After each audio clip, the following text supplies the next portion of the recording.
what could make the difference? I realized again, lifestyle. Lifestyle. Because in order to conquer or to defeat a sexually transmitted disease, then the best way is abstinence. The best way is to know who you're marrying. She knows you, you know her. You each know the families. You're trying to live a clean life. You don't take drugs and alcohol, and you're basically moving in the same direction. And then your chances of getting this virus have lessened to a drastic degree. In South Africa also, there are drugs pouring into our city. And because Cape Town is right on the waterfront, it is the western coast in South Africa, and it faces South America, and then is easily to come from West Africa, North America, from Europe. It is probably the key drug entry point for the whole of Southern Africa, maybe even at this point the whole of Africa today. It's coming through Cape Town. And so there is a sense of urgency because all of these drugs are pouring into our communities with exotic names, and the young people are taking drugs like ecstasy, and as though they are going into a state of ecstasy, and all these exotic lovely names are being put on substances that can have you addicted for the rest of your life. And so therefore, in this land, people are questioning their existence. People are asking why? Why am I here? And where am I going? Because there is a strong possibility that you can die. Now we know that death is something which is written for all human beings. No matter where you live, no matter what your economic standard is, we all must taste death. But those who are facing death, I guess think about it more, because the possibility of it happening is greater. And so, lifestyle and being a Muslim. And I questioned myself about this. I questioned the countries that Muslims lived in. And I questioned the reality of Islam today. When you look at the root term, and this is very important for those non-Muslims who may be here tonight, when you look at the root term, or the root of the word Islam, you find salama, which actually comes from peace, and so it is a form of istislam. It is a surrender or a submission, and in that surrender, the person is actually seeking peace. Now, that's contrary to what we've learned in the mass media today, because the mass media, especially Hollywood, has a tendency to give stereotypes to groups of people. And for some reason, an economic reason or a political reason, after the fall of the Soviet Union and the end of the war between the capitalist countries and the communist countries, for some reason Muslims have now been designated as the enemy. And so Hollywood is after us. And our young people are bombarded with this. When I was growing up in America, the bad guys were usually Japanese, Germans, and Russians. Today now, the bad guys are usually Spanish drug cartels, Afro-American gangs. But the most sinister character you can bring to the screen is a terrorist. He seizes his hostages, and he won't release them until you release his comrades from the jails. And then the heroes of society go into motion. You probably know some of them. His name is Chuck Norris. Arnold Schwarzenegger, the guy with the big muscles. Steven Seagal, with the little ponytail. And so they go into motion to rid the world of the new terror. This is a form of stereotyping and propaganda.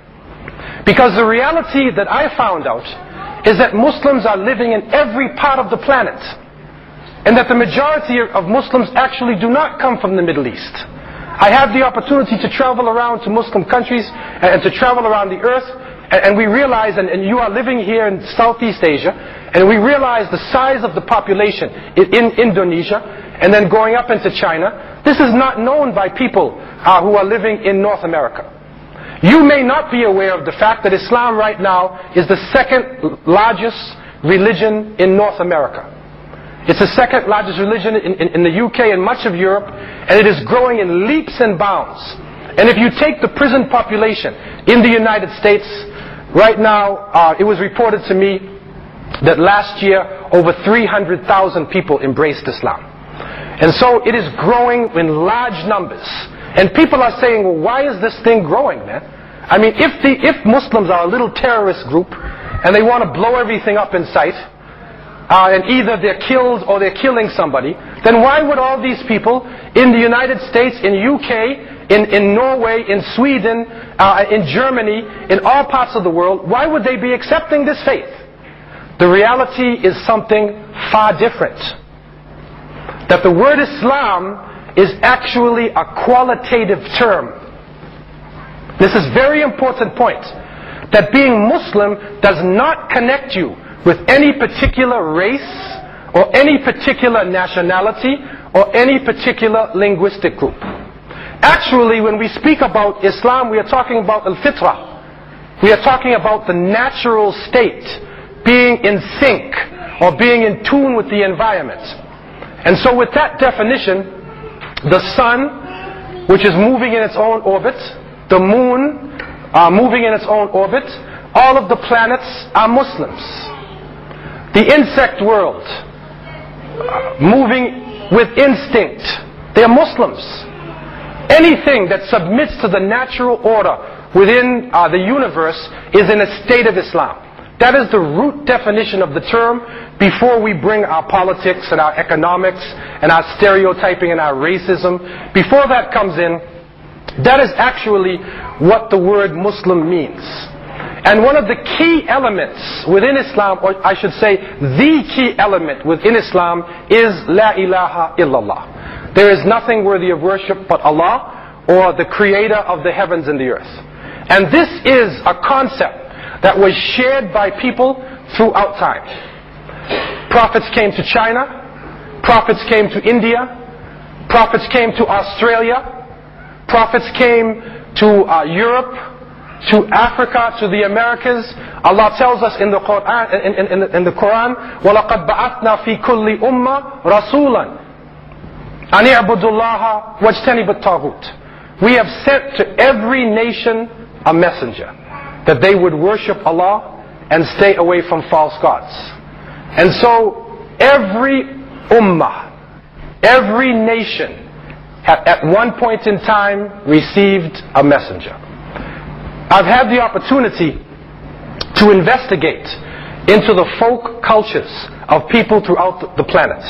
And you will find in most of the cultures that preserve their history in an oral form or in a written form, you will find some sort of discussion of an individual who came to them at one point in time and told them, don't worship yourself, don't worship the created things, don't worship the sun, but you should worship the creator of all created things.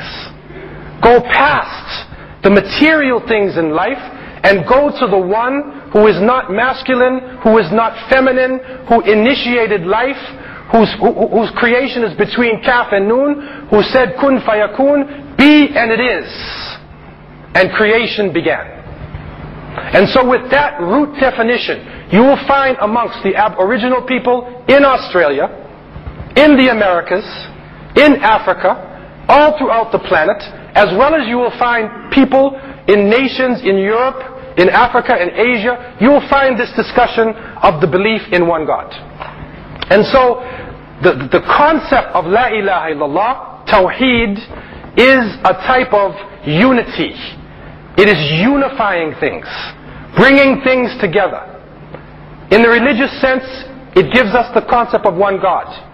But in a physical sense, in a social sense, it also tells us that all of humanity is one. And we are actually cousins. We're all part of the same family.